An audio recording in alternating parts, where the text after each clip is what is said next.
y yo les voy a servir de modelo de la presentación. Quiénes somos, qué hacemos, de dónde venimos y de pronto cuál es nuestro interés por estar acá.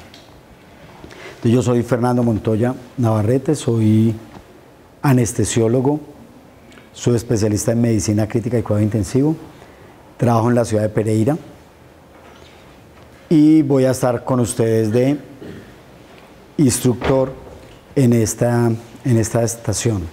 Bienvenido, doctor Uribe. Estamos empezando a presentarnos y dentro de mi ejercicio profesional he tenido un particular interés por la monitoría en general de los pacientes, tanto en salas de cirugía como en unidades de cuidado intensivo. Entonces, pues vamos a tratar de recrear un caso de la vida real y tener algunas herramientas que al final el objetivo es que ustedes estén en capacidad de decidir u optar por un modo o método de monitoría hemodinámica en algún paciente. Mi nombre es John Alejandro Reyes, soy anestesiólogo y trabajo en el Hospital de Medicina aquí en Bogotá. Perfecto.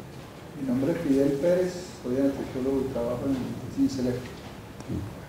Juan Carlos Uribe, Clínica Palermo. Hola, bienvenido. Carlos Aristizábal, Hospital San Juan de Dios, Armenia, e intermedias.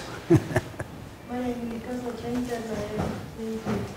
Interna, pero ustedes tienen un internado con énfasis en anestesia, ¿no es cierto? No, no, no. No, tú ya no eres interno. No, yo ya soy senior. Luis Ariza Durán, me desempeño como anestesiólogo en la ciudad de Pitalito, Huila. Perfecto. Bueno. No tengo ningún conflicto de intereses porque aquí vamos a mencionar marcas de equipos, de monitores. No trabajo para ninguna casa comercial que venda, entonces no tengo ningún conflicto de interés. Vamos a presentar un caso de la vida real que se nos puede presentar a cualquiera de nosotros o que muy seguramente se nos ha presentado, si de pronto no igual, sí similar, y vamos a irlo llevando en su evolución y en su manejo. ¿Y qué haríamos? Entonces, lo primero es que vamos a hacer un pacto, un convenio de ficción, ¿sí? Para que lo entendamos como eso y nos metamos en la simulación. La simulación es eso, es coger un caso ficticio de la vida real y poderlo poner en un escenario de estos para aprender de él, sin el temor a equivocarnos y con las consecuencias de que si de pronto hicimos lo que no era, pues no tenemos un fallecido. Y segundo, pues tenemos que meternos en el cuento porque vemos un maniquí ahí acostado y pues vamos a tratar de meternos en que es un caso de la vida real, que nos va a permitir unos objetivos. Entonces, se trata de un paciente, hombre, 60 años de edad, 70 kilos, 1,70 de estatura, raza blanca, en realidad raza mestiza como la nuestra, ocupación ventas, que ingresa al servicio de urgencias por dolor abdominal difuso de 24 horas de evolución, emesis de contenido alimentario, hiporexia, fiebre no cuantificada, ausencia de flatos. Es un paciente que llega a urgencia en esas condiciones, antecedentes, tabaquismo ocasional, no transfusiones, grupo sanguíneo cero positivo, sin alergias a medicamentos, y un antecedente de una colecistectomía por vía laparoscópica 72 horas previas al ingreso. Antes se le hace una colecistectomía por vía laparoscópica. ¿Ah? No. Ese tuvo una apendicitis. Este le hacen una colecistectomía por vía laparoscópica y al día siguiente le dan de alta y 72 horas reingreso. Esto tenemos al examen físico, para gente que está consciente, pero está agitado, inquieto, mucosas semisecas rosadas, no ingurgitación yugular, ruidos cardíacos taquicárdicos, sin soplos, auscultación pulmonar con roncus, pero no más, con abdomen distendido, defensa muscular, dolor a la palpación, sin ruidos intestinales y sin un déficit neurológico focal. La gente piden que lo valore cirugía lo valora y lo programa para una laparoscopia diagnóstica. Nos ha pasado, ¿sí? Laparoscopia diagnóstica. ¿Quisieran saber más del paciente? Los signos vitales. Signos vitales, perfecto. Son los signos vitales que son los mismos que están en el monitor. Entonces, como es una laparoscopia diagnóstica, pero en un paciente urgente, a nosotros nos llega la orden al quirófano y pedimos que nos suban el paciente al quirófano. Y nos llega este paciente al quirófano en estas condiciones. ¿Quisieran saber algo más? Laboratorios, perfecto. Tenemos estos laboratorios.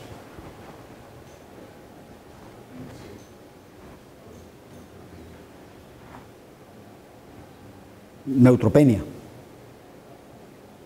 Una leucopenia con desviación a la izquierda. ¿Sí? Puedo tener una neutropenia con desviación a la izquierda.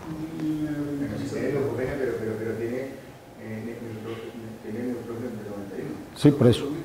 Pero disminuye el con... Sí. Hablamos de desviación a la izquierda. Pero, Bueno, primero, tiene un proceso infeccioso. O sea, ¿está caliente, está hiperdinámico? Sí. Tac. Y vea los signos vitales. Bueno, entonces, este es nuestro paciente que nos llega a sala de cirugía. Que nos llega a sala de cirugía.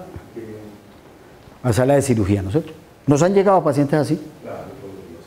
Bueno, listo. ¿Alguna consideración especial?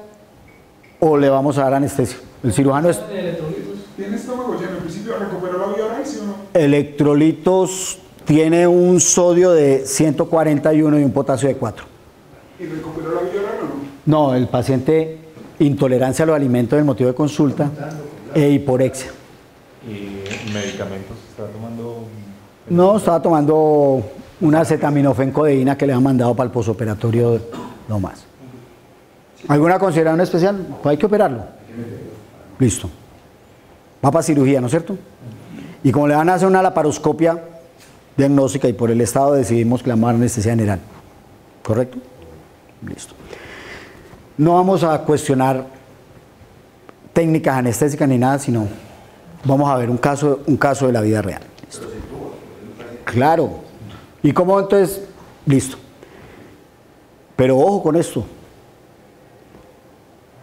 La cirugía y el acto anestésico pueden agravar el estado hemodinámico de un paciente. Y nos pasa todos los días. ¿Listo? Entonces decidimos que vamos con anestesia general, intubado. ¿Y cómo lo vamos a intubar? Pues intubación de secuencia rápida. Intubación de secuencia rápida. ¿En dónde es ese caso? ¿Ah? ¿En dónde es ese caso?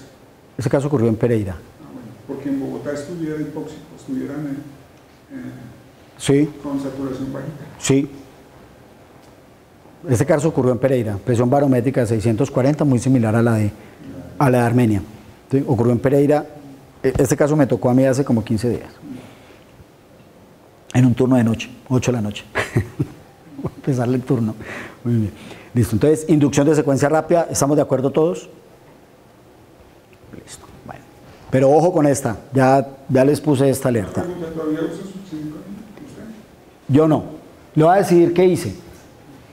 Hice una inducción de secuencia rápida con un bolo de remifentanil e infusión de remifentanil, rocuronio, y tuve muchas dudas con el inductor. Tenemos dificultades a veces con la ketamina. Le puse propofol. ¿Pero tenían ketamina? A veces escasea. Entonces ese día le puse propofol. Poquitico. A 1 miligramo por kilo. 70 miligramos le puse. ¿Alguien hubiera hecho algo diferente? Yo hubiera usado ketamina. Tú hubieras usado ketamina. Muy bien. Ketofol. Sí, una mezcla de ketamina propofol, muy buena opción. ¿Algo diferente? Yo le pongo rocurón de primero. Yo le pongo rocurón primero, ketamina, propofol y faena. Bueno, listo. O sea, le digo, hay muchas muchas técnicas y muchas... Bueno, listo. Listo. Rocuronio, podríamos usar succinilcolina. Lo que sí no está indicado era usar, por ejemplo, etomidato. Por la sospecha, porque es un paciente escéptico y estaría contraindicado el que tome. Bueno, listo. Entonces resulta que el otro problema que vamos a tener con lo que hagamos es que cuando nosotros inducimos la anestesia general, perdimos toda la clínica del paciente. ¿Y entonces de qué quedamos dependientes? De los monitores. Y cuando nosotros damos anestesia tenemos dos opciones. Monitorizamos lo que estamos haciendo o nos vamos a ciegas.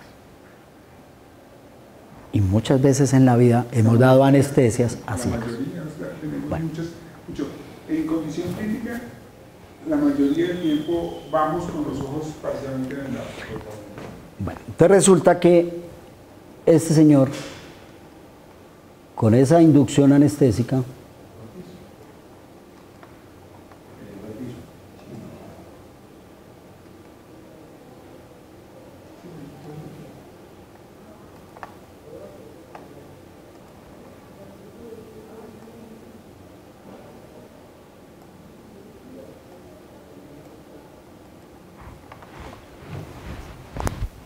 No se hizo ninguna reposición de volumen. así se le abrieron los líquidos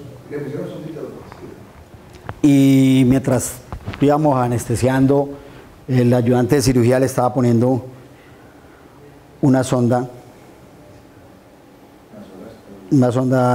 vesical, ¿sí? Lo intubamos y le ajustamos los parámetros ventilatorios.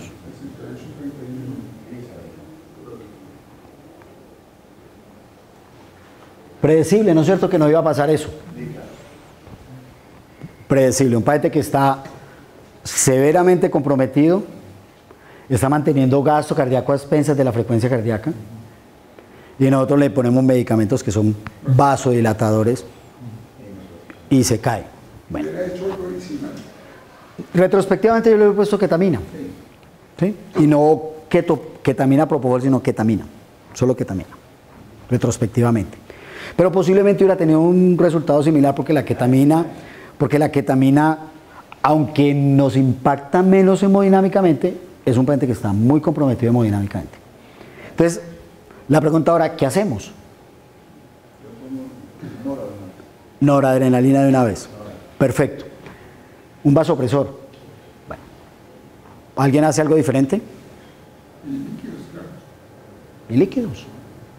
La primera respuesta que nosotros hacemos, y la más fácil y la más barata y la más rápida, es líquidos. Listo. Exacto. Entonces, Trendelenburg, le abrí los líquidos, tenía una vena periférica y mientras me preparaban una infusión de noradrenalina, pensé en monitorizarlo. Entonces vamos a entrarnos en lo que nos tiene aquí. ¿Qué pensaría en monitorizarlo? ¿Tú dijiste un central? Bueno, ahorita vamos a mirar los pros y los contra. ¿Alguien dice algo diferente? Bueno, un central. Pregunta. Un central para...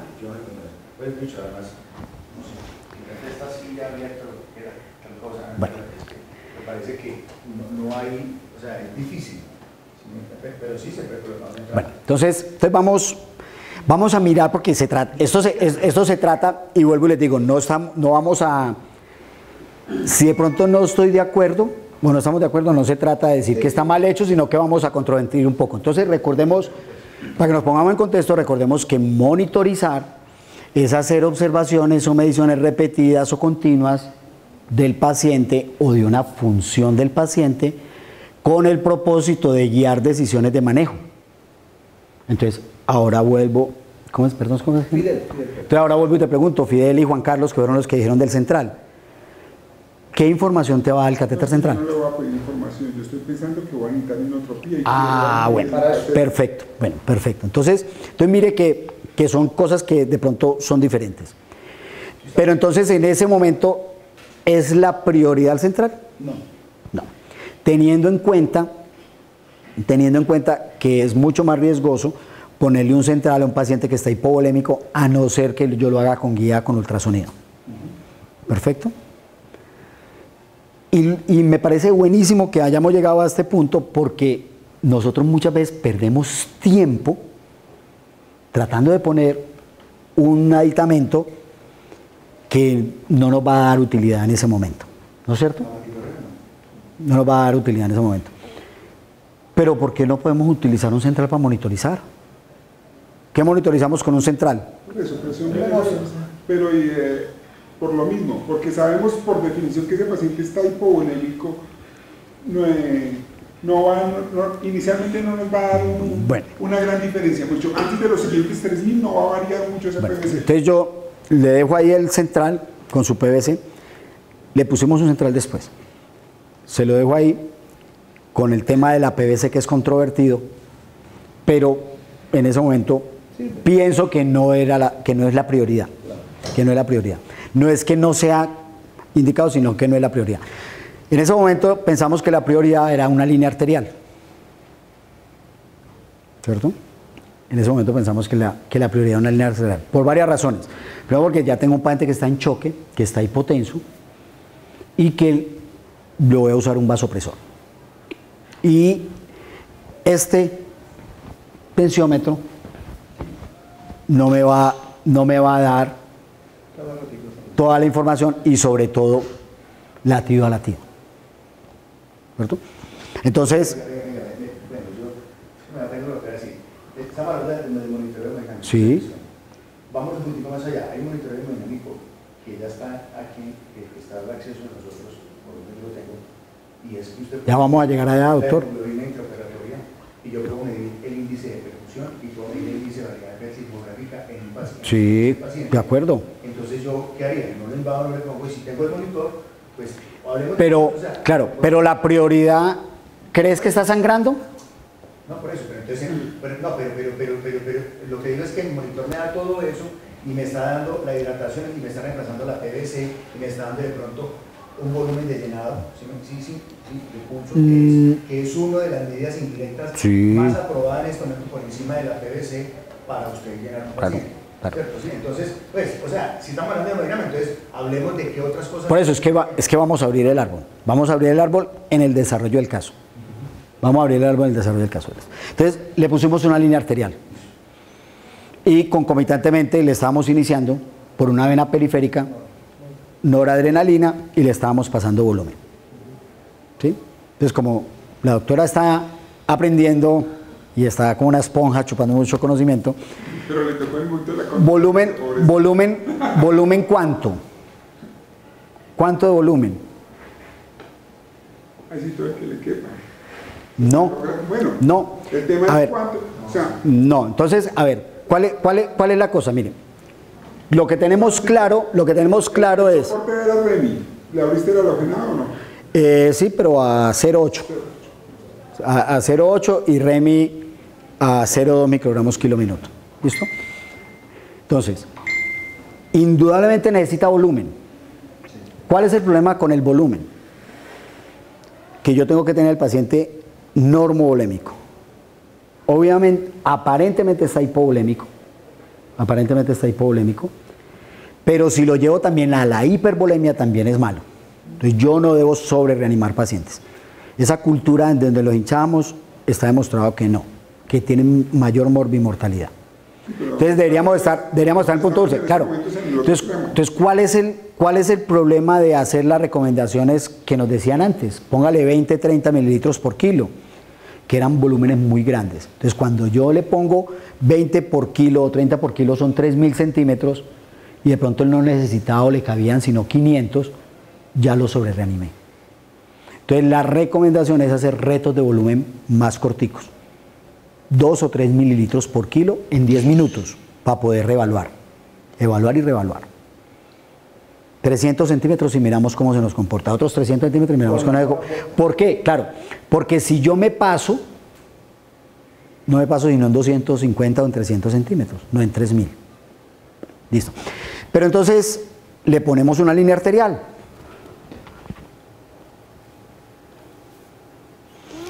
¿Y qué nos sirve la línea arterial en ese momento? Carlos, yo sé que ahora vamos a llegar a otro tipo de monitor. Pero en este momento, ¿qué nos interesa? ¿Qué nos interesa con este paciente?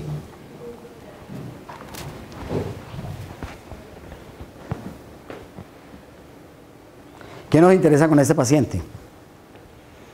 Mejorar la presión arterial, la presión. Mejorar la presión arterial, ya lo logramos. Le subimos la presión arterial con noradrenalina, ¿cierto? Pero aparentemente está hipovolémico. ¿Cómo nos damos cuenta si está hipovolémico? Por la ejercicio. Le pusimos una sonda y orinó 20 centímetros de una orina coliúrica. Eso es un monitoreo indirecto, digamos, ¿verdad? Es la diferencia. ¿Alguna otra idea? Entonces resulta que la presión arterial en un paciente que está intubado, anestesiado y está con ventilación con presión positiva es una excelente herramienta para mirar si el paciente va a ser respondedor o no respondedor a volumen. Porque es que el problema de la administración de volumen en un paciente crítico es si va a responder o no va a responder al volumen. Entonces la presión arterial es un excelente monitoreo y hay monitores que traen el software para hacerlo. Ya la mayoría de los monitores modernos miden lo que se llama el delta de presión del pulso. ¿Y qué es el delta de presión del pulso? Que con el ciclo respiratorio, como aumenta la presión intratorácica, disminuye el retorno venoso y entonces la presión arterial baja. Y en expiración vuelve y sube. Y se ha puesto como valor de referencia el 15%. Algunos dicen que el 13%, pero para que no... No, la variabilidad de la presión del pulso. El delta de presión del pulso del 15%. El delta de presión del pulso. Entonces, si no, el monitor no nos lo marca. Si tiene más del 15%, hay hipovolemia. Entonces, si tiene más del 15%, hay hipovolemia. Entonces, ese es un criterio para estarle poniendo volumen. Y lo que tú dices es verdad, parece que está en 26. Y si le pones el tonito de 300, empieza a bajar. Y entonces nos sirve para guiar. Entonces, cuando bajamos del 15%, ya es otro escenario. Entonces, en este caso, el delta de presión del pulso nos daba 30%. Entonces, empezamos a poner volumen. Y mientras tanto, preparamos para un central. Y los cirujanos habían planeado hacer una laparoscopia diagnóstica. ¿Listo? Este es nuestro caso. Ahí vamos. Pero entonces, mire algo bien interesante. Monitorizamos los pacientes así o nos llenamos de datos que a veces no sabemos qué interpretar. Mire esta encuesta en Estados Unidos a miembros de la ASA. ¿Cómo monitorizan los pacientes críticos? Casi el 100% presión arterial invasiva, casi el 80% presión venosa central, presión arterial no invasiva, gasto cardíaco el 38%. Vamos bajando. ¿Cierto? En nuestro caso, ya teníamos presión arterial invasiva y le pusimos un catéter central y tomamos unos gases arteriales. Pero, digamos, o sea, esa tabla también creo que se aplica bastante para no solo los anestesiólogos allá en Estados Unidos, sino para acá, porque si usted se pone a ver lo que utilizan es lo que está disponible en los hospitales aquí de Colombia. O sea, nosotros no utilizamos un eco transesofágico, no utilizamos saturación venosa central. Exacto, nosotros ponemos línea arterial y central. Ni el delta se lo tengo. Pero vamos, depende del monitor. De pronto revisen los monitores, claro, doctor. pero muchos de los monitores no tienen Bueno, eso. entonces, obviamente, ¿qué tenemos que hacer? Línea y presión venosa central y una sonda de Pero- central. Y vámonos a reanimar así porque no podemos hacer más. Que no está bien, Ah, bueno, esa es otra discusión. Muchos de los monitores no los tenemos porque no los pedimos y no hacemos. Pero venga, no nos salgamos porque nos metemos en una discusión. Lo que digo es que, como estamos en una cosa abierta, entonces pues, lo importante es hablar de qué hay. Claro. ¿Y qué podemos llegar a hacer? ¿Y qué deberíamos hacer? Mire, cuando la doctora chilena lo de trastornos, ojalá pudiéramos tener, si me entiende, y uno poder medir, si me entiende, de una PVC. Bueno, yo tengo... ¿Cómo llenar? Obviamente, yo entiendo, por ejemplo, un eco transesofágico es muy complicado, pero ojalá pudiéramos llegar, si me entiende, a muchas cosas, ¿sí? Donde yo trabajo tenemos eco, pero no transtorácico, no tenemos eco transesofágico. Es del anestesiólogo cardiovascular y él lo lleva para sus cirugías. Y yo no tengo el entrenamiento en eco transesofágico. Y aquí no vamos a mencionar eco porque es de otros escenarios, pero totalmente válido haberle hecho un eco transtorácico enfocado, eje largo paraesternal, eje corto, 4 cámaras y una subsifoidea, y mirar distensibilidad de la cava para ver el estado de volumen. Lo veamos, pero ese es otro escenario, ya, listo. Pero mire lo que hacen ellos, parámetros dinámicos, miden gasto cardíaco, miden saturación. Yo puedo mirar saturación venosa con una muestra de gases. Lo que pasa es que son medidas intermitentes. Ojalá pudiera tener uno de saturación venosa central, pero son medidas puntuales, ¿cierto? Bueno, listo. Entonces, el catéter central se lo pusimos y yo, antes de iniciar la anestesia, perdón, la laparoscopia, sí. Esto yo le decía a los cirujanos, siéntense, nadie espera. Ellos que son las 8:30. Esperen. Y en ese transcurso, ya subiendo la presión y habiéndole pasado volumen,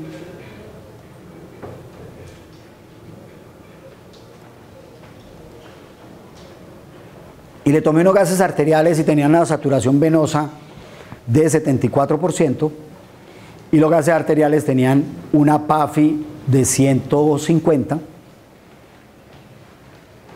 con una acidosis metabólica y un lactato en 3,6. Tengo un paciente grave, muy grave. ¿Listo? Bueno. Entonces la PVC la siguen usando. Y yo pienso que hay que saberla usar. Yo personalmente no uso PVC de rutina. Pero como al paciente le puse un catéter central para administración de medicamentos y de líquidos, pues le tomé la PVC. Y me dio lo que yo esperaba que me iba a dar, 2. ¿Ya? Y la PVC, mientras nos dé ese valor y nosotros estemos poniendo líquidos y veamos que la frecuencia cardíaca baja, que la presión arterial aumenta, la PVC es útil. El problema de la PVC, que es lo que han hecho todos los estudios, toda la literatura, es que cuando se utiliza para predecir si un paciente responde o no a volumen, pues pierde sensibilidad y especificidad. Y eso está medido. Hay un 50% de respondedores a volumen. ¿Y de qué depende de si ese paciente responde o no responde a volumen?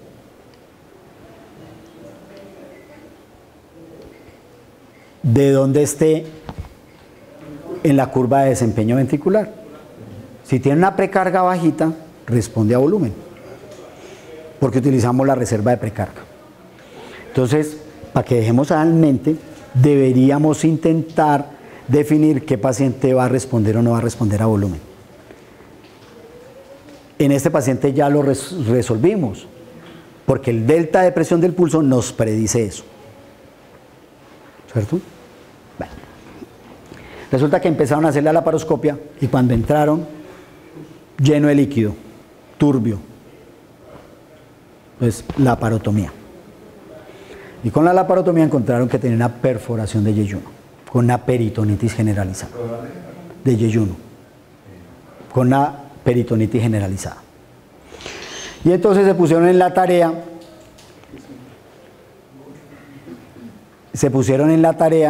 de resección intestinal y anastomosis.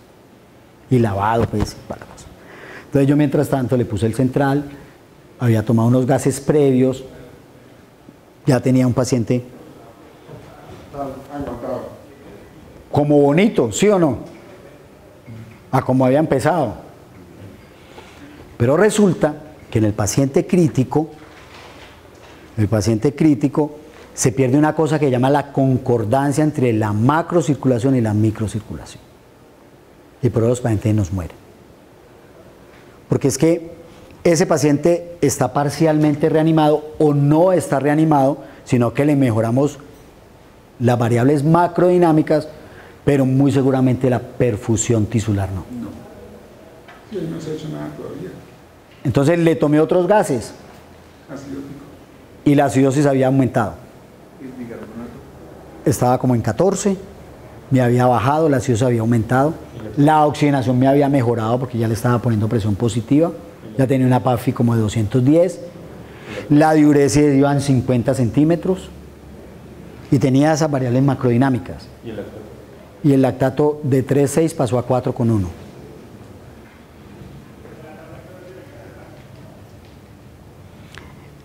¿Qué nos ocurre en la realidad? Estos pacientes realmente, si los cirujanos son rápidos, terminan y uno pasó el paciente a la UCI.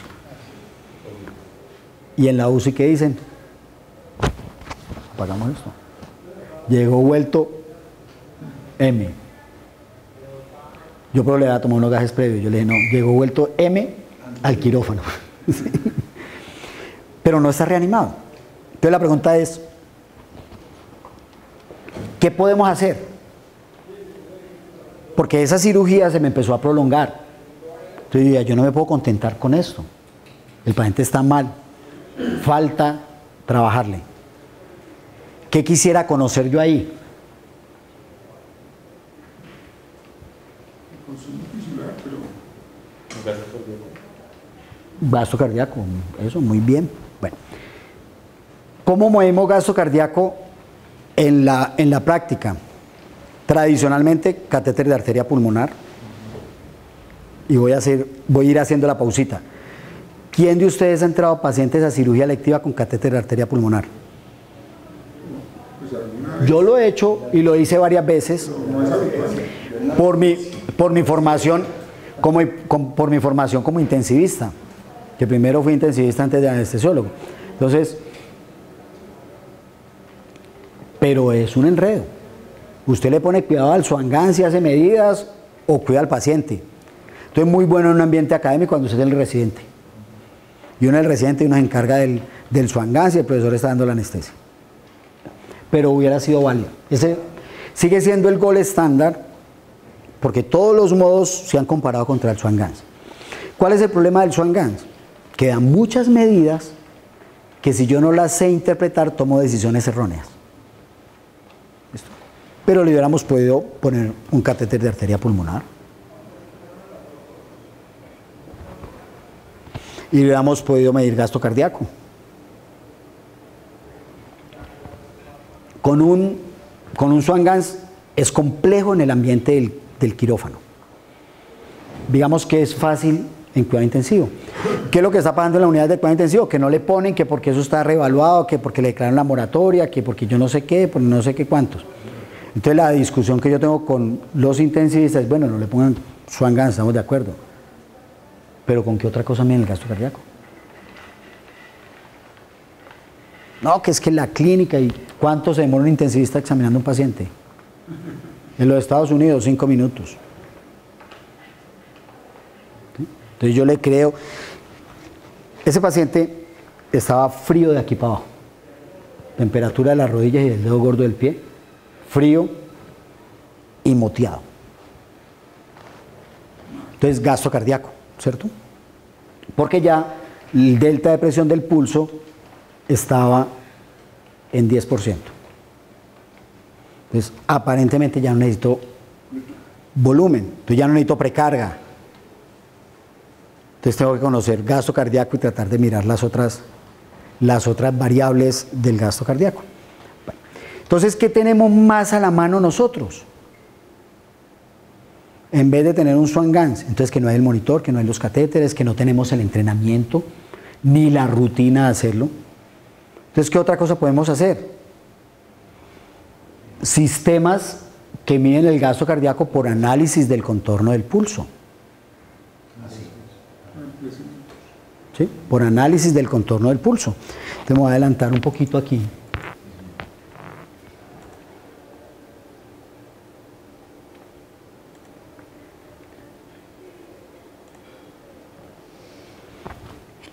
Y estos equipos, ¿qué es lo que hacen? Con un catéter en una arteria, calculan el área bajo la curva que es dependiente del volumen sistólico. ¿Sí? Eso tiene una ecuación que se llama la ecuación de Lange-Uters. Bueno, es un poco complejo la parte, la fundamentación pues, del sistema, pero básicamente dependiendo de la talla, el peso, la edad y el género, eso ya está protocolizado y entonces mide el área bajo la curva. Y al medir el área bajo la curva, calcula el volumen sistólico. ¿Sí? Y si calcula el volumen sistólico,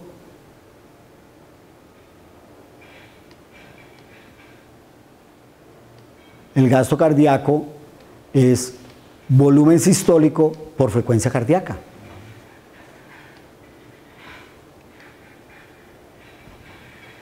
Y al hacerlo, nos da el gasto cardíaco.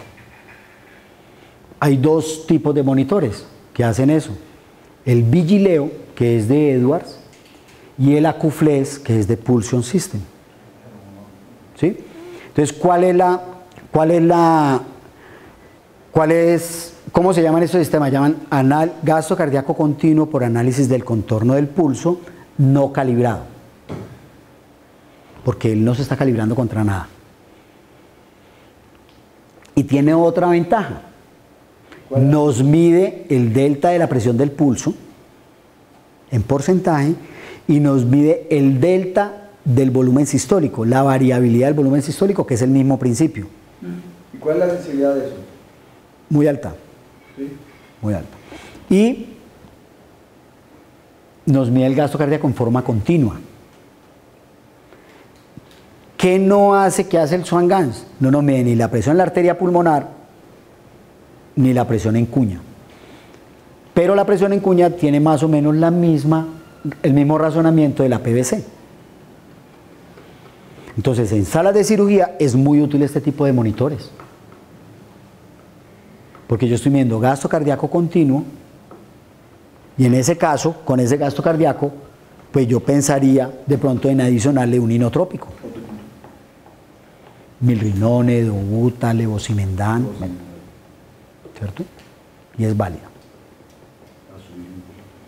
Bueno, resulta que ese paciente lo pasamos así a la unidad de cuidado intensivo y recibió más o menos 1500 centímetros de líquidos y se fue para la UCI. A los dos días nos volvió a tocar lavar. Y entonces ya venía saturando 94% con 8 de PIB. Ya no tenía 4 de PIB, sino 8 de PIB. Estaba dematizado, pero ellos allá no le habían puesto ningún sistema de gasto cardíaco. No le están viendo gasto cardíaco. Orinando poquito, la creatinina ya había subido a 1,9, a pesar de que estaba hinchado, ya lleva un balance positivo como de 4000 centímetros. Bueno. ¿Qué otra opción tenemos que de pronto se vuelve un poquito más complejo en el ambiente del quirófano, pero se puede hacer? Es, pongo un sistema, una monitoría de gasto cardíaco continuo calibrado. ¿Cuál es el calibrado? Hay dos en el mercado. El de Pulsion System, que se llama Pico,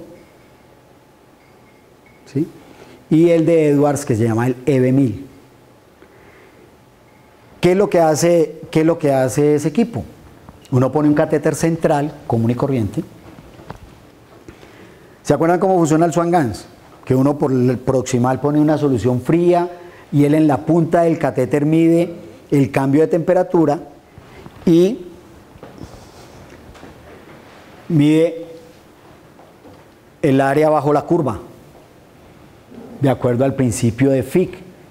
Si yo conozco una temperatura inicial, una temperatura final, el tiempo y la integral de eso en el tiempo, el área bajo la curva me da el gasto cardíaco. Eso es lo que hace el Swan-Ganz. Entonces, Pulsion desarrolló un sistema que lo llamó PICO y hace termodilución transpulmonar. Yo pongo un catéter que es especializado. Lo ideal, y esa es la parte que a mí que menos me gusta de ese sistema, es que yo lo pongo por vía femoral, para que y el catéter largo queda en la aorta. Lo puedo poner por arteria braquial. Y yo inyecto la solución salina fría, es por el catéter central, que es un catéter central convencional. Y él hace la medición, como dice en la gráfica, del inyectado frío, lo mides en el lado arterial. Por eso se llama transpulmonar. Todo el circuito, incluyendo corazón-pulmón. De temperatura dividido por la frecuencia y el tiempo. Y lo hace lo mismo, y entonces mide el gasto cardíaco. Y entonces por eso se llama calibrado, porque lo está midiendo por análisis del contorno del pulso. Y lo mide por termodilución transpulmonar y se calibra. Por eso se llama calibrado. Y ese sistema lo inventó Pulsion System. El Vigileo lo inventó Edwards. Entonces ahora Pulsion System tiene un sistema similar al Vigileo, que es solamente análisis del contorno del pulso, y Edwards tiene termodilución transpulmonar. Entonces los dos grandes competidores tienen los dos sistemas. Pulsion System está en los monitores Drager, en los monitores Philips y en monitores Minrad. Y el de Edwards, que es el Vigileo o el EV1000, que son los monitores de ellos, ¿cierto? ¿Y qué interesante tiene esto? Que nos va a medir unas variables estáticas y unas variables dinámicas. Miremos cuáles.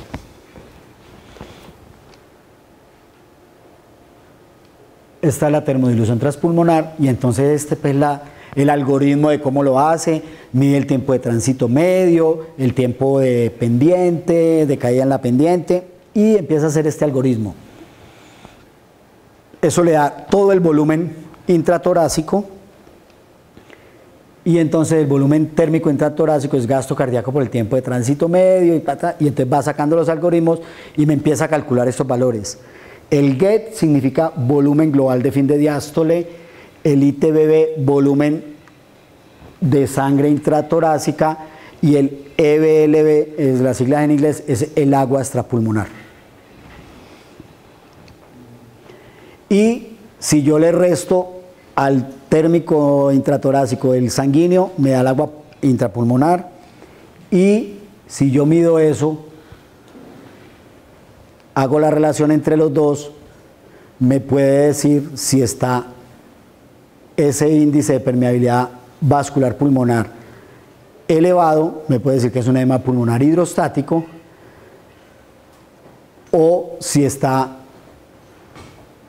elevado el ELVI con el índice de permeabilidad intravascular normal, es un edema pulmonar hidrostático, y si está elevado el ELVI pero con el índice de permeabilidad vascular aumentado, es un edema pulmonar de permeabilidad o un SDRA. Entonces ya con este tipo de monitor también le puedo poner una sonda para medir saturación venosa continua. Entonces me está haciendo todos los parámetros. Y en trasplante de hígado se utiliza una sonda que se llama Lemon para medir perfusión y función hepática. Con dilución de verdiindocianina. Se pone una dosis de... Pero colocado el catéter dentro. Con el mismo catéter. Lo que pasa es que necesita un módulo para conectarlo especial. Entonces yo puedo medir con ese equipo todas estas cosas. Bueno. Entonces puedo medir precarga con el GEDI. Eso es una medida estática. Cada que le haga la termodilución transpulmonar. Puedo medir el volumen sanguíneo intratorácico, también es una medida estática. Puedo medir la variabilidad del volumen sistólico, que esta sí es una medida dinámica y tiene el mismo significado. Si está por encima de 13 es hipovolemia, si está por debajo de 13 no me va a responder a volumen. Puedo medir la variabilidad de la presión del pulso y puedo mirar si el paciente responde a volumen o no. Entonces, si va a necesitar volumen o inotropía. Me calcula la resistencia sistémica. Entonces me cree que ya llevo precarga, poscarga y tengo frecuencia cardíaca. ¿Qué nos faltaría? Contractilidad. Y este equipo, acuérdense que para medir la contractilidad, que es el estado inherente de la fibra miocárdica, nos enseñaban por acá que en fisiología no se podía medir sino con la derivada de la presión sobre la derivada del tiempo, el dP sobre el dt, porque la precarga y la poscarga afectan la... Entonces este equipo mide en la curva de la presión arterial este tiempo, en la curva de la presión arterial, que es la contracción isovolumétrica, y nos calcula esa derivada del tiempo, y es un indicador de contractilidad. Y nos mide la fracción de eyección global de las 4 cámaras, no es el mismo concepto de fracción de eyección del ventrículo izquierdo y no de las 4 cámaras, y nos calcula esto que es el índice de poder cardíaco, que pues yo lo puedo calcular con cualquier modo de gasto cardíaco, si multiplico la presión arterial media por el índice cardíaco, ¿cierto? Bueno. Pero lo más importante es que cuando este paciente ya me vuelve, que ya tengo sospecha que tiene un edema pulmonar, pues yo quisiera saber si sigue necesitando volumen, lo tengo que manejar restrictivo. Porque cuando el paciente tiene SRA y yo le sigo poniendo volumen, le estoy empeorando su pronóstico. Entonces, quisiéramos con los líquidos, el problema con la administración de fluido es cuándo paramos. Con este paciente yo paré cuando ya el delta de presión del pulso me bajó a menos del 15%, pero en la UCI le siguieron poniendo volumen y ya vuelve hinchado. Pues nos llenamos de argumentos con eso. Lo hubiéramos podido hacer con un catéter de arteria pulmonar, pero idealmente si es un catéter de gasto cardíaco continuo, que existen. ¿Sí? Bueno, ¿qué otra cosa podemos hacer? Hay un monitor que se llama ecodoppler esofágico. No es eco transesofágico, no, es una sonda que recoge una señal de eco, y como queda en el esófago contra la aorta, mide el cambio de velocidad de flujo en la aorta y con eso calcula el volumen sistólico y lo multiplica por la frecuencia cardíaca y nos da el gasto cardíaco. Aquí en Colombia no lo comercializan. Hay otro sistema que se llama el LITCO, que uno pone un catéter en la arteria que va a un transductor especial y por el catéter central administro una dosis de litio y entonces él me mide la concentración en sangre y la dilución y por el principio de Fick me calcula gasto cardíaco por dilución del litio. Aquí en Colombia no lo distribuyen y realmente en el mundo no se ha comercializado. Y hay un sistema que vamos a mirar ahorita en vivo, que es el de cambio de fase eléctrica en el tórax, que realmente ese es mínimamente invasivo. ¿Por qué? Porque estos que se han llamado mínimamente invasivos, pues no son tan mínimamente invasivos. El paciente tiene un catéter en la femoral y tiene un catéter central, eso no es tan mínimamente invasivos. Entonces hay un catéter, hay una tecnología que se llama Nikon, desarrollada por Cheetah Medical, y nos permite, poniendo unos electrodos en el tórax, medir el cambio de fase eléctrica que, de acuerdo al algoritmo, se correlaciona con el cambio de volumen intratorácico y nos calcula el gasto cardíaco. ¿Cómo? Sí. Si le interesa, le mando la literatura porque es un poco complejo. Ya se lo vamos a traer, verá. Claro. A Jefferson, sí. Bueno. Entonces, mire, para ir cerrando las ideas, es que debemos pensar en que tenemos que monitorizar al paciente, que no tenemos por qué seguir actuando tan a ciegas. El doctor mencionó una tecnología muy interesante que se está imponiendo mucho en el mundo, que es los monitores de Máximo. Entonces yo puedo monitorizar hemoglobina continua, índice de permeabilidad, ¿sí? Lo que pasa es que tiene mucha aplicabilidad en trauma. Sí. En este paciente ya no nos da de pronto los parámetros que quisiéramos, o no tanto en trauma, sino en la cirugía grande que sangra. Y si el paciente también está muy choqueado, también se pierde. Y ese es mínimamente invasivo. Es un sensor similar al oxímetro de pulso, nos da oximetría de pulso y nos mide hemoglobina continua. Y nos mide índice de permeabilidad. Lo que pasa es que cuando el paciente está tan comprometido y yo lo tengo con vasopresores a dosis altas, se me pierde la confiabilidad. Entonces el mensaje es que hombre, no nos contentemos solamente con ver presión arterial, frecuencia cardíaca. El paciente murió después. Se metió en una disfunción multiorgánica y se murió. Bueno, entonces Jefferson es el representante del LMI Instrument, y ese es el monitor que es diseñado por Cheetah Medical, que hace medición de gasto cardíaco continuo. Ese sí es mínimamente invasivo. Entonces, chicos, expliquen pues a ver ustedes. Buenas tardes, doctores. Y si quieren arrímense para que vean que... El monitor se llama Starling, es la nueva generación que tenemos de Cheetah Medical. Starling, sí señor. ¿Qué características tiene? Bueno, el sistema utiliza 4 pares de electrodos adhesivos, que son estos, 2 del lado izquierdo y 2 del lado derecho. Se utilizan bien indicados codificados para saber la ubicación de los electrodos.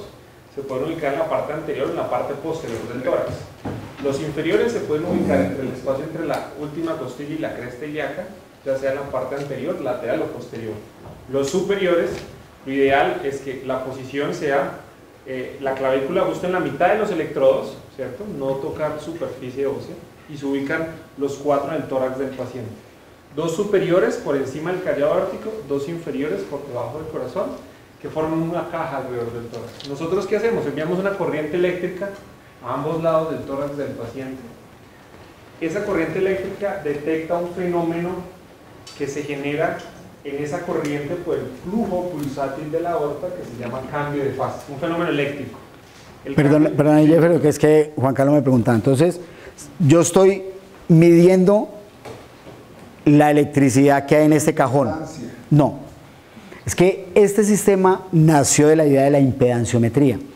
El primer sistema que se inventó de esto fue la impedanciometría, pero se encontró que tenía muchas limitantes, como que el paciente tuviera mucho edema. Bueno, no, este está midiendo qué electricidad hay aquí, porque tiene una corriente continua de electricidad. Entonces, al haber cambio de volumen dentro del tórax, ¿y por qué cambia el volumen? Por el cambio básicamente sanguíneo, ¿sí? Entonces, eso genera un cambio de esa fase eléctrica. Se infiere el volumen intratorácico. Correcto. El cambio de volumen intratorácico. Y digamos que está dado, complementando lo que decía el doctor Montes, el flujo pulsátil de la aorta, que es el flujo que mayor, pues digamos que mayor intensidad tiene dentro del tórax, es el que genera, es el único que genera cambio, ese cambio de fase de la onda eléctrica que estamos ejerciendo en el tórax del paciente. Obviamente hay otros flujos pulsátiles, pero el mayor es este. Entonces detectamos ese cambio de fase que produce ese movimiento de flujo a través de la aorta. Y de esa forma pues evaluamos el volumen sistólico del paciente. Y como está recogiendo la actividad eléctrica también del corazón, pues hace un trazado electrocardiográfico. Funciona básicamente con tórax cerrado. También se puede poner en tórax abierto. ¿Sí? Sí, también se puede poner en tórax abierto. Entonces, como recoge esta información, entonces multiplica ese valor que da por la frecuencia cardíaca y al gasto cardíaco en forma continua. Y la confiabilidad comparada con Swan. O sea, se ha comparado contra Swan-Ganz, se ha comparado contra ECO, se ha comparado contra PICO. En ICO y en hipertemia, en hipo y hipervolemia. Diferentes escenarios con una buena correlación. Yo lo hice experimentalmente en un modelo animal vivo, porque yo este taller antes lo hacía con un modelo vivo y esa era la idea, pero no nos dejaron aquí. No, por un mundo de normas de la universidad no podíamos hacer un modelo vivo. Pero esto lo hemos hecho en un modelo vivo con todos estos catéteres poniendo y mirando, simulando pues ya en tiempo real lo que pasa. Entonces, y lo hemos comparado y tiene guarda una buena correlación. Obviamente tiene una limitante por ejemplo, frente al pico, que no me mide el agua extravascular pulmonar. Tiene una contra el Swan-Ganz, no mide cuña. Pero pues tiene una ventaja frente a los otros, que nosotros gastamos 3 días con este paciente de la vida real en llegar a todo este monitoreo, ¿no es cierto? Posiblemente esa herramienta hubiera sido la inicial y nos hubiéramos ahorrado un mundo de cosas con el paciente, ¿cierto? Y menos invasivo, ¿no? Por supuesto. Totalmente. Bueno. Se le hubiera colocado otras cosas.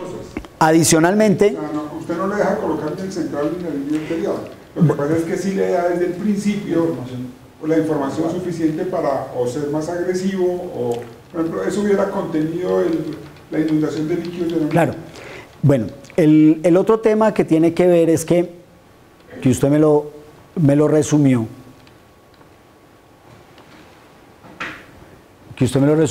es que los monitores no son excluyentes, los monitores son complementarios, porque yo puedo tener un tipo de monitoría que no me da una información y necesito esa información y entonces la busco con otro monitor.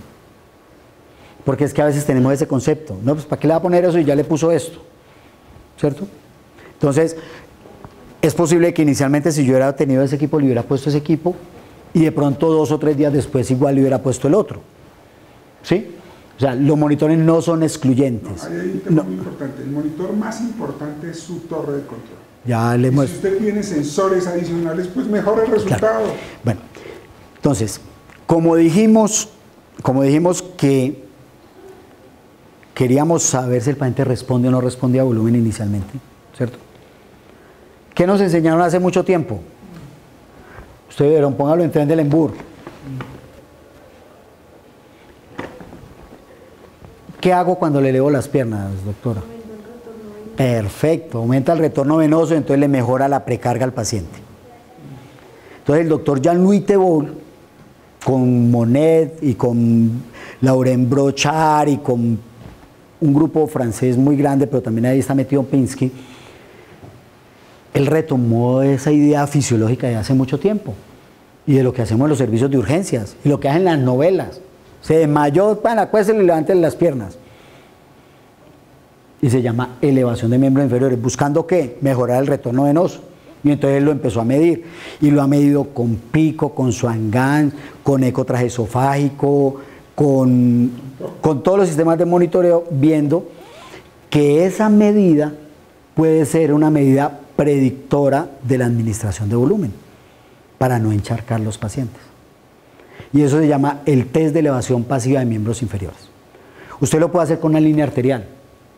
Usted tiene una línea arterial y tiene variabilidad del pulso y le pone una carga de volumen y le eleva las piernas y si le mejora la variabilidad del pulso y le mejoran todas las variables, ese paciente va a ser un respondedor a la administración de volumen.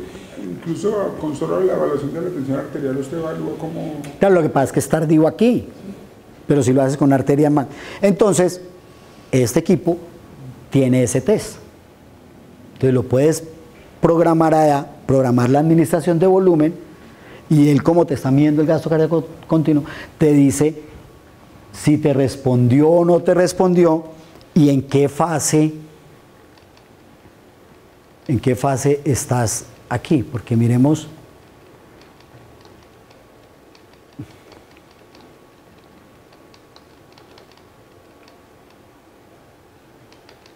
Más adelante.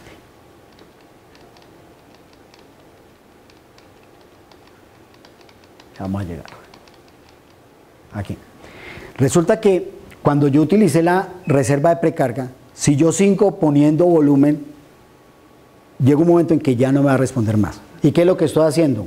Sobrehidratando al paciente y aumentando el agua libre extravascular pulmonar yendo al paciente una edema pulmonar. Entonces, ahí ya el paciente me llegó al máximo. Entonces, ese equipo me hace eso, ¿vale? ¿Ya lo está haciendo? Sí. Ah, bueno. Parte de dos momentos. El primer momento que lo hicimos mientras el doctor lo estaba dando la explicación es que Tenemos al paciente en una fase basal, donde mide por 3 minutos el comportamiento actual del paciente, el volumen sistólico del paciente. Después de esos 3 minutos hay una guía que le indica que ya es el momento de hacer el levantamiento de los miembros inferiores del paciente. Dura 3 minutos y finalizados esos 3 minutos les vamos a mostrar en qué fase de la curva estable está ese paciente, cuál fue el delta de variación del índice de volumen sistólico, el porcentaje de variación, y de esa forma pues determinar si el paciente sería o no respondedor a terapia de fluidos. Entonces esa información se puede hacer en este asistente. Aquí solo restan 2 minutos para que finalice esta prueba de demo que les estamos presentando, y el indicador pues del resultado final que ustedes lo podrían visualizar bien. Pero terminemos en pantalla que tenemos ese 5.1 es el gasto cardíaco. Esos son valores de un demo, ¿no es cierto? El 2.8 es el índice cardíaco, ¿sí? El 89.9 es el volumen sistólico y el 64 es el índice de volumen sistólico. Recuerden que es mucho mejor trabajar con valores indexados, ¿sí? Es mejor trabajar con índice cardíaco que con gasto cardíaco, con índice de volumen sistólico. Y el 56 pues la frecuencia cardíaca. Eso es un paciente, un demo que tiene el equipo. ¿Listo? Y ahí va aumentando, va bajando, va variando. También la variabilidad, que también se la podremos mostrar, ¿sí? Del volumen sistólico. Y pues calculamos resistencias periféricas totales también lo utilizamos a través de un brazalete de presión arterial no invasivo para calcular resistencias periféricas totales también, que de esa forma ustedes puedan buscar. Pero este hace el valor al revés, como lo hacemos con un Swan-Ganz. Recuerde que en un Swan-Ganz medimos presión arterial media, presión venosa central. Entonces, presión arterial media menos presión venosa central sobre índice cardíaco por 80 es índice de resistencias sistémicas. Yo aquí no conozco la PVC, pero conozco el gasto cardíaco y la presión arterial media. ¿Sí? Entonces, de ahí me saca...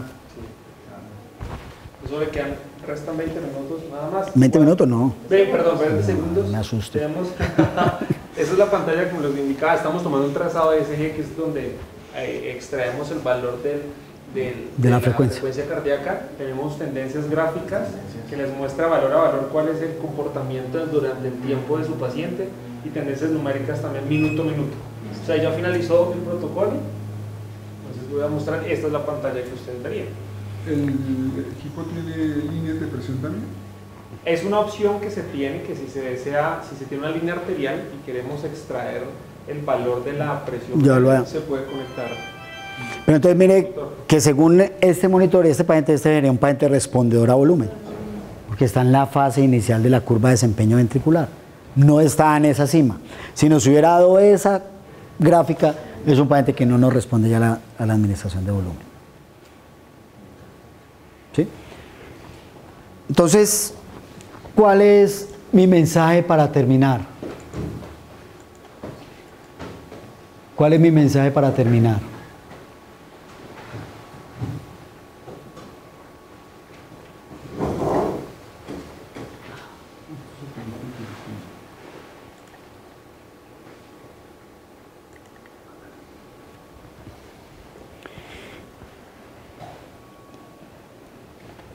¿Cuál fue uno de los problemas que tuvo el catéter de arteria pulmonar? Que la gente lo estigmatizó. E incluso se llegaron a hacer estudios que comparaban si el paciente, cuántos pacientes morían con Swan-Ganz y cuáles no. Y se llegó a la conclusión de que los pacientes que tenían Swan-Ganz se morían más. Claro, porque están más graves. Posiblemente, claro, había un gran sesgo. Y un tipo tan importante en el cuidado intensivo como fue Roger Bond, le declaró la moratoria al catéter de arteria pulmonar. Y se llegó a decir que es que el catéter por sí mismo aumentaba la mortalidad, que es un gran error. Ningún monitor mata gente. Mata gente el que interpreta ese monitor. Obviamente el catéter de arteria pulmonar da una gran cantidad de información que si yo no la sé interpretar, pues tomo decisiones erradas. Obviamente es un equipo que es invasivo, entonces ¿hacia dónde hemos avanzado en la monitoría? A ser menos invasivos e incluso a ser mínimamente invasivos. Pero lo mismo, partamos del concepto de qué es monitoría, que lo mostramos al principio, ¿no es cierto? es medir algo en el paciente o una función del paciente que me permita establecer un diagnóstico y guiar una terapéutica. Medir lactato continuo. Medir lactato continuo tiene una utilidad, pero tiene un mundo de limitantes, porque es el resultado de lo que tú haces. Si lo que tú estás haciendo va bien encaminado, Se ve bien. el paciente depura lactato. La otra está bien, Juan Carlos. ¿Sí? Si el paciente está depurando lactato, va bien. Pero si no depura lactato, ¿qué está pasando? Que es el mismo problema que tienen los gases arteriales. Porque el paciente, en la medida que se mejora la acidosis y corrige la acidosis. Lo mismo que tiene el gasto urinario, que en la medida que el paciente mejora el gasto urinario. Entonces, ¿cuál es la conclusión? Tenemos que, cuando el paciente está tan crítico, tan grave, y nos enfrentamos todos los días a este tipo de pacientes, pues llenémonos de motivos, no sigamos haciendo las cosas tan a ciegas. Porque, por ejemplo, este paciente falleció. Porque pues, hubo muchos gap en el manejo. ¿Sí?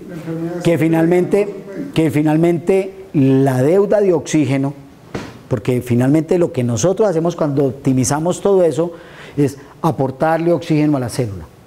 O sea, nosotros realmente lo que hacemos es mejorar el aporte de oxígeno a los tejidos. Porque el inadecuado aporte de oxígeno a los tejidos es choque. Y es un paciente que se queda en choque, hace deuda de oxígeno y esa sí se paga. No es como las deudas financieras que a veces no se pagan. Esta sí se paga. Y se paga con disfunción de un órgano o con la muerte de ese órgano. Disfunción, falla y muerte. ¿Sí? Más parecido a la Diana. Esa sí se paga, como las de la Diana. Esas usted las paga porque las paga. ¿Cierto? Entonces, ¿eso va a ser un monitoreo de música permanente ahora, no? yo le veo más oportunidad en el quirófano. Sí.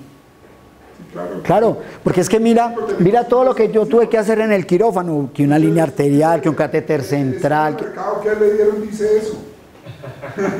No, y en UCI puede que sea importante. Pero yo le veo más utilidad en el quirófano porque me hubiera demorado 2 minutos en monitorizar al paciente y 5 minutos en obtener resultados. Sí, pero lo que pasa es que tú en el quirófano te pierdes muy rápido y después te va a quedar después en la UCI 3, 4 días y ahí es donde van. Ah, por eso no, una vez gastados no, de ahí para con eso se va para el quirófano, con eso va para la UCI. Cuando yo uso paquetes porque hay 2 monitores, uno que está aquí y otro que está en la UCI para poderlo tener. Claro, total. O se va con el mismo monitor del quirófano. ¿Ves? Sí, sí. Yo le veo más utilidad en el quirófano, porque es menos invasivo y es más rápido y más expedito. ¿Sí? En UCI yo tengo un poco más de tiempo para sentarme, para pensar y para mirar qué tengo. Pero tú, mire, el paciente... Porque en UCI incluso puedo llegar a terminar en un Swan-Ganz. Pero fíjese, en el paciente que usted hizo, Sí. usted hizo lo que tenía que hacer. Sí. ¿Cierto? Usted con este aparato, ¿qué hubiese hecho diferente? Con el conocimiento de este aparato. Le hubiera puesto una línea arterial. Sí, ok, pero digo, terapéuticamente. Ah, no, volumen. Pero es que él me mostró inicialmente que estaba hipovolémico. Sí. Lo vi con la línea arterial. Cuando ya el delta de presión del pulso sí, bajó, ya me bajó, pero el paciente sigue choqueado. Sí. Entonces ya pienso en inotropía. Correcto. Digo, ¿le hubiese cambiado lo que usted hizo? ¿No? No. Por eso digo yo. Por eso, pero, bueno, a ver. Listo. No, lo que pasa es que, mire... No, es por el sello con el cual actuamos claro, de diferente claro. entre el quirófano y la unidad de cuidado intensivo. Es más, el resultado del turno cuando es un anestesiólogo intensivista es que está en la unidad versus un internista está estudiado que es distinto. Bueno, a ver, ¿cuál es el mensaje? El mensaje finalmente es que hay que monitorizar los pacientes. ¿Con qué? Con lo que yo tenga. ¿Sí? Que no podemos ir tan a ciegas. Segundo, que los monitores no son excluyentes, que los monitores son complementarios. Yo a ese paciente igual después le pido una eco, que se le haga al cardiólogo. Lo que pasa es que igual va a tener problemas porque de pronto la ventana no es buena, tiene una laparotomía, entonces no va a tener una ventana sifoidea, entonces posiblemente termina haciendo un eco esofágico. Pero también sirve, ¿cierto? Gases, monitoría de laboratorio, bueno, o sea, es todo un conjunto. El mensaje es que no nos podemos contentar en el quirófano con lo que hacemos de solamente una presión arterial y una frecuencia cardíaca. Estamos muy a ciegas. Entonces, sí, cuando damos anestesia de baja complejidad en paciente de baja complejidad, perfecto. Porque es que esto no se lo vamos a poner a un chico de 15 años que tiene una apendicitis no complicada, que dura media hora la cirugía. Y yo te digo una cosa, lo que tú hiciste, uno entra más a ciegas por la presión del mismo grupo quirúrgico y por una serie de cosas. Entonces usted entra con un intensiómetro, ¿sí? Y que se funciona con el manual, con el oxímetro, y nomás, y vamos para adentro con un paciente Mire, de este tipo. Mira, le cuento, como tenemos tiempo, le voy a contar una anécdota. Un día estoy de turno, era la tarde, 3 de la tarde. ¿Qué hay de urgencias? Que hay un paciente con una hernia umbilical encarcelada. Súbalo. Cuando llega el paciente lo entra en una silla de ruedas y está disneico. Lo recostamos, no tolera, semisentado. Le tomo la presión arterial con el brazalete y 220, 130 presión arterial. Auscultación lleno de roncos y estertores. Distendido con dolor abdominal y le miramos aquí y todo esto eritematoso. Y el cirujano, espérese pues maestro, le miramos con el eco, una mala ventana, que le pusimos una línea arterial, nitroprusiato, le pusimos un catéter central, entonces como ya teníamos línea arterial central, le pusimos un pico, nos demoramos 3 horas, eran las 3 de la tarde, a las 6 de la tarde le dimos al cirujano, venga pues lo anestesiamos y empezamos, ya de man emputado va caminando como un león enjaulado. Llegó y abrió, no había sufrimiento de asa, cero, demoró 15 minutos.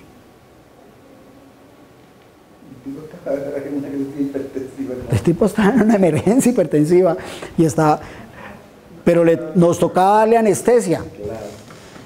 Entonces, si ese paciente no lo optimizamos, se nos muere.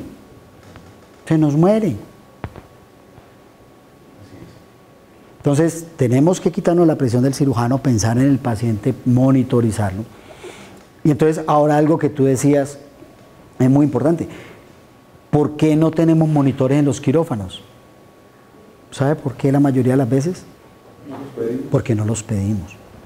Mire, van a comprar un monitor multiparámetros y en ese momento de las cosas baratas que hay en el comercio son monitores multiparámetros.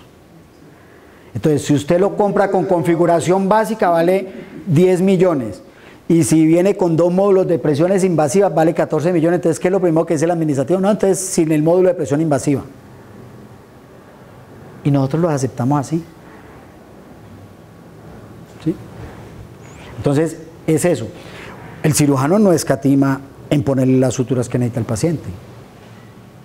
Y nosotros sí ahorramos en un mundo de temas que van en contra de la seguridad del paciente. Nos acostumbramos a que trabajamos con lo que nos den. Entonces, eso tiene su límite. Entonces, sí, tampoco llegar al exceso de ponerle esto a todos los pacientes. Pero al que lo necesita, pongámoselo. Pongámosle la línea arterial, pongámosle la sonda, pongámosle el central, pongámosle... ¿sí? Y ese era el mensaje. Muchas gracias. Muchas gracias.